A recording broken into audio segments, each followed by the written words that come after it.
যেহেতু হুপ ঘর হবে এখানে, তার জন্য প্রথমে আমি একটু বড় মতন পট্টি নিয়ে নেবো, নিচে থেকে সহজ ভাঁজে সেলাই করে নেবো, নিয়ে এরকমই আরেকটা চাপ সেলাই দিয়ে নেবো, নিয়ে উল্টে আরেকটা করে সেলাই করে নেবো। এটা একটু মোটা ও চওড়া মতন হলে দেখতে সুন্দর হয়। ধার ধরে আরেকটা সেলাই করে নেবো 2 সুত বরাবর, আর ফাঁক দিয়ে আরেকটা সেলাই করে নেবো। তারপরে দেখে নেবো আমাদের এর পাশাপাশি কাঁধ ঠিক আছে কি। নিচের দিকে 2.5 ইঞ্চির একটি পট্টি নিয়ে নেবো, 2 সুত বরাবর সেলাই করে নেবো, নিয়ে পট্টির উপর দিয়ে আরেকটা ডাঁট সেলাই দিয়ে নেবো। এরপরে হাতে হেম সেলাই করে নেবো। দেখে নেবো যে দুটো পার্ট আমাদের ঠিক আছে কিনা। দুটো পার্ট যেহেতু ঠিক আছে, আর এটা হুপ ঘর হবে, তার জন্য এখানে 2 সুত বরাবর এরকমই পট্টি নিয়ে ঘুরিয়ে বসিয়ে নেবো। এখানে আংটা বসানো হবে তার জন্য।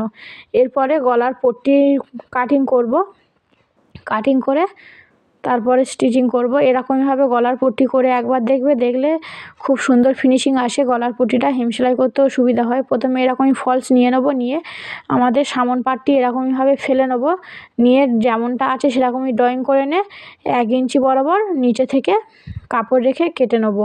দেখতে পাচ্ছ একটু বেশি কাপড় রেখেছি, যেহেতু হুপ ঘরে আমরা বেশি কাপড় নিয়েছিলাম। তারপরে আমরা নিচে থেকে এরকমই পুরোটা সেলাই করে নেবো 2 সুত বরাবর, নিয়ে ছোট করে কাঁচি দিয়ে কেটে নেবো। নিয়ে তারপরে ঘুরিয়ে নিয়ে ফলসের ওপর দিয়ে আরেকটা চাপ সেলাই দিয়ে নেবো, দিয়ে পরে এটা হেম সেলাই করে নেবো।